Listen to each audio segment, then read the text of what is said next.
하나님 말씀은 예레미야 16장 14절에서 21절까지입니다.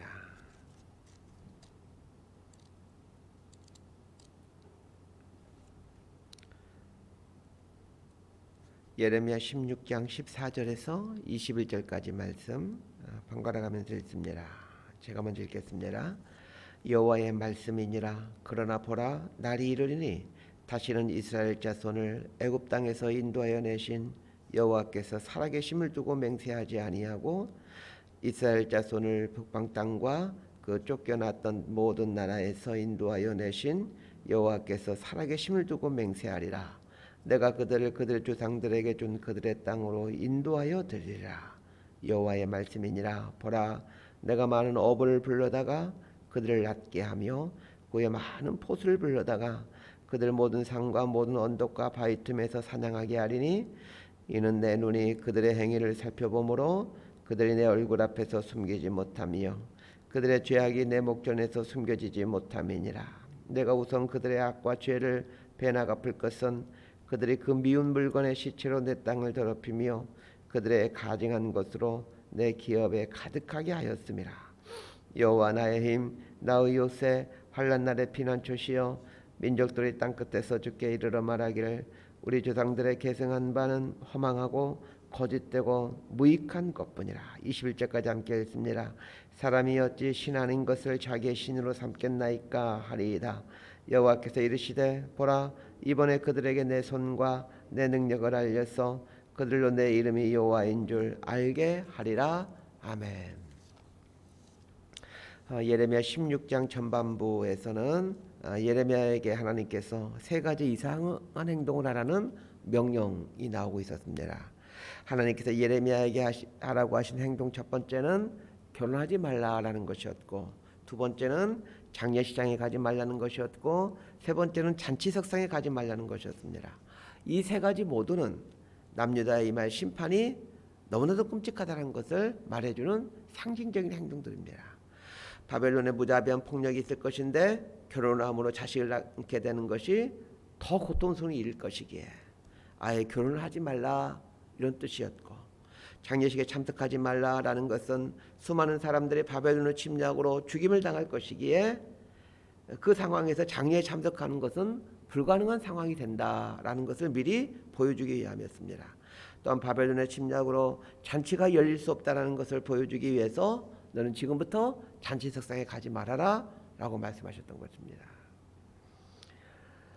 16장 전반부에서 바벨론에 이러한 심판이 온다라는 것, 그것도 상상할 수 없을 만큼 무자비한 만행이 있을 것임을 말해주신 하나님은 오늘 본문에서는 갑자기 태도를 바꾸시어서 이스라엘을 회복시킬 것에 대한 이야기를 해주고 계십니다. 자, 여기서의 회복이란 바벨론의 포로로 끌려간 이후에 회복시키겠다라는 의미입니다. 자, 14절과 15절 말씀 함께 읽습니다. 시작. 여호와의 말씀이니라. 그러나 보라, 날이 이르르니 다시는 이스라엘 자손을 애굽 땅에서 인도하여 내신 여호와께서 살아계심을 두고 맹세하지 아니하고 이스라엘 자손을 북방 땅과 그 쫓겨났던 모든 나라에서 인도하여 내신 여호와께서 살아계심을 두고 맹세하리라. 내가 그들을 그들의 조상들에게 준 그들의 땅으로 인도하여 드리리라. 오늘 본문은 세 부분을 나눌 수 있는데, 이제 첫 번째 부분이 14절과 15절입니다. 하나님께서 바벨론을 통해서 무자비한 심판이 있을 것임을 말해주기 위해서 예레미야에게 이상한 행동을 요구하신 후 하나님은 이제 갑자기 분위기를 바꾸어서 그 바벨론에서 구원해낼 것에 대한 이 구원을 말씀하시기 시작하십니다. 14절에 보면 날이 이르리니 이렇게 말하고 있습니다. 통상적으로 선지서에서 날이 이르리니 이런 표현은 대부분이 심판의 날에 대한 표현으로 사용되곤 했습니다. 그런데 오늘 본문처럼 이렇게 구원의 의미로 사용되는 때도 있습니다. 바벨론에서 포로 생활을 함으로 그동안 행했던 죄에 대한 형벌을 다 겪은 후에 하나님께서 이스라엘 백성들을 구원해내겠다는 것입니다. 이걸 통해서 하나님이 어떤 분이신지를 알게 됩니다. 우리는 이렇게 질문하고 싶을 겁니다. 아니, 바벨론에서 다시 구원해내실 거면 뭐하러 바벨론에게 압제를 당하게 하고 포로로 잡혀가게 하시는가? 이런 질문을 할 수 있겠죠.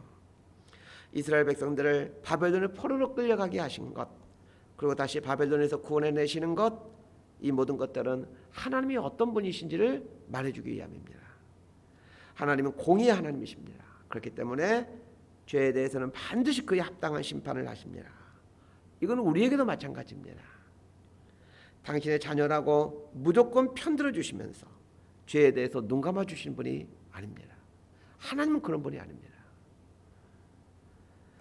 우상을 섬기는 종교에서는 그게 가능합니다. 아니, 그렇게 믿고 있죠. 우상을 섬기는 사람들은 자신이 섬기는 우상이 무조건 자신을 감싸줄 것이고 내 편이 될 것이라고 믿고 있습니다. 그러나 하나님은 그렇지 않습니다. 하나님은 우상이 아니시니 그렇게 하시지 않습니다. 하나님은 무조건 내 편을 들어주신 것이 아닙니다. 죄를 지으면 그에 합당하게 심판하시는 분이십니다. 바벨론을 포로로 끌려간 이스라엘을 다시 바벨론에서 구원해 내시는 것은 하나님이 사랑의 하나님이심을 말해줍니다. 이스라엘을 당신의 백성으로 택하셨기에 무슨 일이 있어도 포기하지 않는 사랑의 하나님이심을 보여주시는 겁니다. 15절 말씀처럼 하나님은 이스라엘 백성들이 바벨론에서 충분히 자신들이 지은 죄에 대해 심판을 받음으로 자신들의 죄악을 깨닫게 되고 하나님께서 그동안 자신들에 대해서 얼마나 오래 참으셨는가를 깨닫게 되고 또 그걸 고백하게 될 때, 그리고 하나님 뜻대로 이제는 앞으로는 하나님 뜻대로 살겠다라는 결단이 생길 때 하나님은 다시 바벨론에서 구원해 내십니다. 그렇게 함으로 그 옛날 모세 시대 출애굽시키신 것처럼 출바벨론 시키심으로 다시 이스라엘로 돌아와 성전을 짓게 하십니다. 다시 하나님 섬기게 해주십니다. 그러고 보면 예레미야 선지자가 바벨론에 의한 심판만 선언했던 것이 아니라는 걸 알게 됩니다. 결국에는 하나님께서 회복시키신다라는 이 구원에 대한 선포, 회복에 대한 선포를 하고 있다는 걸 알게 되죠. 자, 두 번째로 해준 말씀은 심판에 대한 말씀입니다. 앞에서 분명히 구원에 대한, 다시 회복시킬 것에 대한 말씀을 하시더니 다시 또 심판에 대한 말씀으로 돌아옵니다. 16절에서 18절, 이 두 번째 단락인데 우리 16절에서 18절까지 함께 읽습니다. 시작.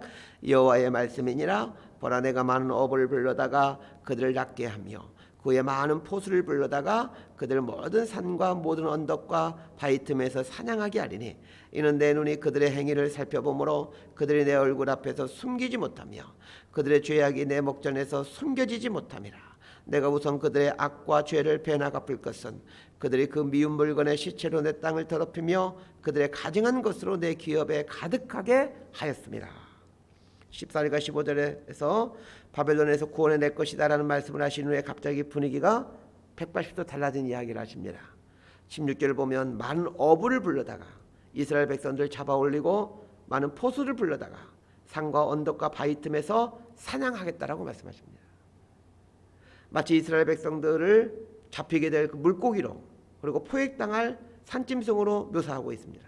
그러면서 어부가 그물을 던져 고기를 잡듯이 그렇게 이스라엘 백성들을 심판할 것이고 포수가 산짐승을 잡듯이 그렇게 이스라엘 백성들을 잡아서 심판하겠다는 겁니다. 어부가 고기를 잡는다라는 말은 어부가 그물을 던져 고기를 잡듯이 바벨론의 침략으로 이스라엘 백성들 대부분이 포로로 잡히게 된다는 것을 말해줍니다. 바벨론에 침략했을 때 아마도 어떤 사람들은 산에 들어가 숨음으로 화를 피하는 사람들이 있었을 겁니다. 광야의 동굴로 들어가서 이 화를 피하는 사람들이 분명히 있었겠죠. 이에 대해서 하나님은 마치 포수가 산짐승을 잡듯이 산에 숨어있는 이스라엘 백성들을 잡아내겠다라고 말씀하십니다. 결론적으로 말하면 하나님이 작정하신 심판에서 어느 누구도 벗어날 수가 없다는 겁니다. 그러면서 하나님이 참으로 무서운 말씀을 하십니다. 17절 보십시오. 이는 내 눈이 그들의 행위를 살펴보므로 그들이 내 얼굴 앞에서 숨기지 못하며. 하나님께서 이스라엘의 행위를 살펴본다라고 말하고 있습니다. 이 말씀을 우리 삶에 그대로 적용해 보십시다. 하나님께서 우리들의 행위를 하나도 빠뜨리지 않고 살펴보십니다. 얼마나 무서운 일입니까? 문제는 우리가 이 사실을 온전히 믿고 있느냐는 것입니다. 우리 그리스도인들은 우리 행위가 하나도 숨기지 못하고 그대로 드러나고 있다는 것을 믿고 있습니까?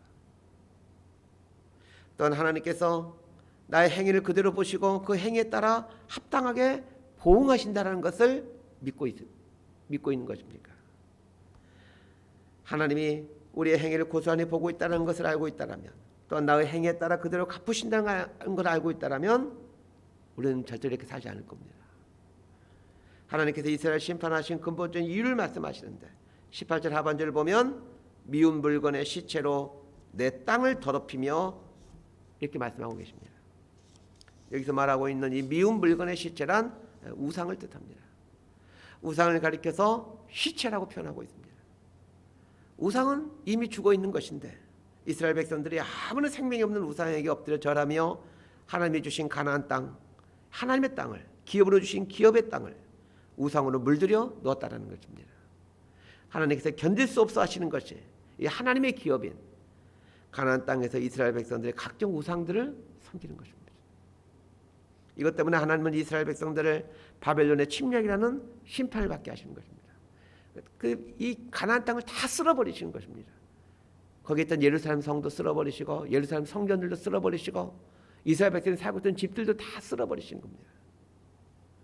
하나님 이스라엘 백성들에게 분명하게 왜 이스라엘 백성들이 심판을 받게 되는지를 말씀해 주십니다. 하나님께서 이스라엘을 심판하실 수밖에 없는 이유는 오늘 우리 그리스도인들을 심판하신 이유와 똑같습니다. 하나님께서 우리를 심판하신다라면 그 이유는 구약의 이스라엘 백성들을 심판하셨던 이유와 똑같습니다. 각종 우상들을 섬기는 것 때문입니다. 우리 믿는 사람들은 우리가 무슨 우상을 섬겨? 그렇게 생각할지 모르겠지만 그러나 우리의 실상을 잘 보시길 바랍니다. 돈이라는 우상을 섬기고 있고 자식이라는 우상을 섬기고 있고 편안한 삶이라는 우상을 섬기고 있습니다. 하나님께서 말씀하신 세 번째 내용은 이스라엘의 심판을 통하여 다른 이방 민족들이 하나님을 찬양하겠다는 것입니다. 이 부분이 우리 인간이 쉽게 이해할 수 없는 하나님의 깊은 지혜이고 경륜입니다. 19절에서 21절까지 말씀 함께 읽겠습니다. 시작. 여호와 나의 힘 나의 요새 환난 날의 피난처시여 민족들이 땅끝에서 주께 이르러 말하기를 우리 조상들의 계승한 바는 허망하고 거짓되고 무익한 것뿐이라. 사람이 어찌 신 아닌 것을 자기의 신으로 삼겠나이까 하리이다. 여호와께서 이르시되 보라 이번에 그들에게 내 손과 내 능력을 알려서 그들로 내 이름이 여호와인 줄 알게 하리라. 이스라엘 백성들이 자신들의 죄로 인해서 하나님의 공의로운 심판을 받게 되는 것, 그리고 심판을 받은 이후에 하나님의 개입하심으로 출바벨론을 하게 되는 걸 보면서 그 바벨론 땅에 식민지로 끌려온 수많은 이방 민족들이 하나님을 찬양하게 된다는 겁니다. 19절 하반절에 보면 민족들이 땅끝에서 주께 이르러 말하기를 우리 조상들이 계승한 바는 허망하고 거짓되고 무익한 것뿐이다, 이렇게 고백하게 된다는 겁니다. 다른 이방 민족들이 하나님께 영광 돌린다라는 모습이 어떤 모습입니까? 자신들 조상 대대로 섬겨오던 우상에 대해서 이 우상은 허망되고 거짓되고 무익한 것이다, 이렇게 인정하고 이스라엘의 여호와 하나님만이 영원하시며 진실하신 유일한 신임을 선포하고 인정하게 된다는 겁니다. 실제로 이스라엘의 바벨론 포로 생활을 하는 중에 이런 일들이 일어나게 됩니다. 이스라엘의 바벨론을 포로로 끌려갔지만 이 바벨론을 포로로 끌려간 지 70년 만에 갑자기 페르시아가 바벨론을 점령하게 됩니다. 이때 페르시아의 왕이 고레스 왕인데 하나님은 페르시아 고레스를 통하여 이스라엘 백성들에게 예루살렘으로 귀환해서 성전을 짓도록 하라고 명령을 내리죠. 하나님을 전혀 모르는 페르시아의 이 고레스 왕이 자신이 점령한 식민지 백성인 이스라엘 백성들에게 자기들 나라로 돌아가는 칙령을 내리고 그것도 부족해서 성전을 지으라고 명령합니다. 그러면서 성전 지을 걸 다 내어줍니다. 상식적으로 있을 수가 없는 일이 일어난 것이죠. 그런데 고레스가 이스라엘 백성들에게 이 귀한 명령을 내리기 전에 포로 생활을 하고 있던 이스라엘 백성들 가운데 이상한 일들이 일어나기 시작합니다. 포로 생활하면서 이스라엘 백성들은 자신들의 왜 바벨론에 의해서 이 자신들 고국인 예루살렘이 파멸을 당하게 되고 자신들이 포로로 잡혀오게 되는지 그 이유를 알게 됩니다. 물론 에스겔 선지자 같은 선지자들의 선포를 통해서 알게 되었지만 자신들이 곰곰이 생각해 보는 겁니다. 이스라엘이 바벨론의 포로로 끌려온 이유는 예레미야 선지자뿐만 아니라 많은 선지를 통해서 수도 없이 나왔던 내용입니다. 포로 생활하던 이스라엘 백성들은 그 선지자들의 숱한 외침처럼 그들이 하나님을 떠났기 때문에 하나님의 말씀에서 떠난 삶을 살았기 때문이라는 것을 아주 깊이 깨닫게 됩니다. 우리가 하나님을 믿는다고 말했지만 실상은 하나님을 떠난 사람이었고 하나님을 섬긴다라고 하였지만 실상 우상을 섬기고 있던 사람들이란 것을 깨닫게 되는 거죠. 그래서 어떻게 합니까? 그 포로 생활이라는 그 비참한 생활하면서, 근데 바벨론이 이스라엘 백성들을 붙잡아가지고 이스라엘 백성들 한테 모아놓는 게 아니에요. 혹시 반란이 일어날지 모르기 때문에 다 흩어져 놓습니다. 그런데 그 비참한 생활하면서도 이스라엘 사람들은 10사람만 모이면 회당을 짓고 자식들에게 하나님 말씀을 가르칩니다. 10사람 중에 그나마 가장 많이 배우고 하나님 말씀을 깊이 하는 한 사람은 회당장을 세웁니다. 그리고 이렇게 말합니다. 우리가 당신의 먹고 살 걸 책임지겠습니다. 당신은 끊임없이 우리 자식들에게 하나님 말씀을 가르치십시오. 이렇게 해서 바벨론 곳곳에 회당들이 저지게 되는 거예요. 재미있는 것은 바벨론도 그렇고 페르시아도 그렇고 이스라엘 백성들만 식민지를 삼지 않고 수많은 민족들을 식민지를 삼고 있었죠. 바벨론과 페르시아의 식민지가 된 수많은 민족들이, 그 이스라엘 백성들이 이렇게 회개하는 모습을 보고는, 또한 그들을 극적으로 귀환시키시는 하나님의 이 개입하심을 보면서 오늘 본문 19절 하반절에 나오는 내용처럼 민족들이 땅끝에서 죽게 이르러 말하기를 우리 조상들의 계승한 바는 허망되고 거짓되고 무익한 것뿐이라. 이렇게 고백하면서 하나님께 돌아온다는 겁니다. 우리 조상들의 계승한 바는 허망되고 거짓되고 무익한 것뿐이라. 무슨 말입니까? 우리 조상들이 섬겨왔던 그 우상들은 다 허망하고 거짓되고 무익하다. 이렇게 고백했다는 거예요. 그러고 보면 바벨론을 통해서 이스라엘을 파멸케 하고 그들을 포로로 잡아가신 것은 하나님의 놀라운 지혜이고 경륜이었다는 것을 알게 됩니다. 하나님은 이스라엘의 실패를 통해서도 온 민족들이 하나님을 알게 되고 더 나아가 구원을 받게 하시는 것입니다. 사실 하나님께서 이스라엘을 왜 택하셨습니까? 이스라엘을 택하여서 이방 민족들로 하여금 구원받게 하고 이방 민족들로 하여금 하나님만이 여호와 하나님이시고 유일하신 신이심을 고백하도록 하기 위함이었는데 그렇게 하지는 못하죠. 자, 이걸 보면서 우리는 중요한 사실 한 가지를 알게 됩니다. 나는 실패할지라도 하나님은 당신의 영원한 계획을 이루어 가시더라는 겁니다. 조금 더 구체적으로 설명하면 하나님은 나의 실패를 통해서도 당신께서 원래 계획하셨던 그 계획을 이루어 가신다는 겁니다. 왜냐하면 하나님이 유일한 신이시며 살아계신 하나님이시기 때문입니다. 말씀 정리합니다. 오늘 본문을 통해 하나님이 어떤 분인지에 대해서 배우게 됩니다. 하나님은 당신의 백성들의 죄에 대해서는 공의로 심판하시는 분이십니다. 그러나 공의로 심판하시지만 당신의 백성을 향한 사랑은 변함이 없으십니다. 그래서 우리가 하나님을 이해할 때 나의 죄에 대해서는 공의로 심판하시는 분, 그러나 당신의 자녀로 삼으신 나를 영원히 변함없이 사랑하신 분이심을 믿으셔야 됩니다. 이 하나님을 믿는 사람은 나를 향한 하나님의 책망 중에도 하나님을 찬양하며 회복에 대한 소망을 간직하며 이 어려움들을 이겨낼 수 있게 됩니다. 오늘 본문을 통하여 또 하나 할 수 있는 것은 나는 실패할지라도 하나님은 나의 실패를 통해 당신의 당신의 계획을 이루어 가시는 분이라는 겁니다. 내가 실패한다고 하나님까지 실패하는 것이 아닙니다. 하나님은 나의 불순종과 불순종에서 기인된 실패를 사용해서도 얼마든지 당신의 뜻을 이루어 가십니다. 그러면 지혜로운 그리스도인이라면 어떻게 살겠습니까? 나의 순종과 순종에서 기인된 이 성공을 통해서 하나님의 뜻을 이루어가는 도구로 살아가고자 애를 쓰게 됩니다. 그렇게 함으로 나를 통해 하나님의 영광이 선포되고 하나님의 나라가 이루어져 가게 합니다. 이런 삶을 살아가는 저와 여러분의 내 삶이 되기를 진심으로 소망하고 축복합니다. 기도하겠습니다. 하나님은 공의로우신 하나님이십니다. 이 하나님을 믿기에 제 앞에서 두려워 떠는 인생이 되기를 원합니다. 하나님은 사랑의 하나님이심을 믿습니다.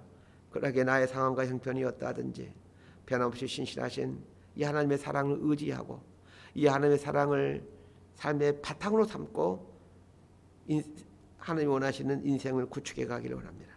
하나님은 나의 성공을 통해서도 나의 실패를 통해서도 하나님의 뜻을 이루어 가시는 전능하신 분이심을 알게 됩니다. 바라옵게는 우리의 순종과 이 순종에서 기인된 성공을 통해서 하나님의 뜻을 이루어가는 지혜로운 그리스도인이 될 수 있도록 은혜를 내려 주옵소서. 예수님의 이름으로 기도드리옵나이다. 아멘.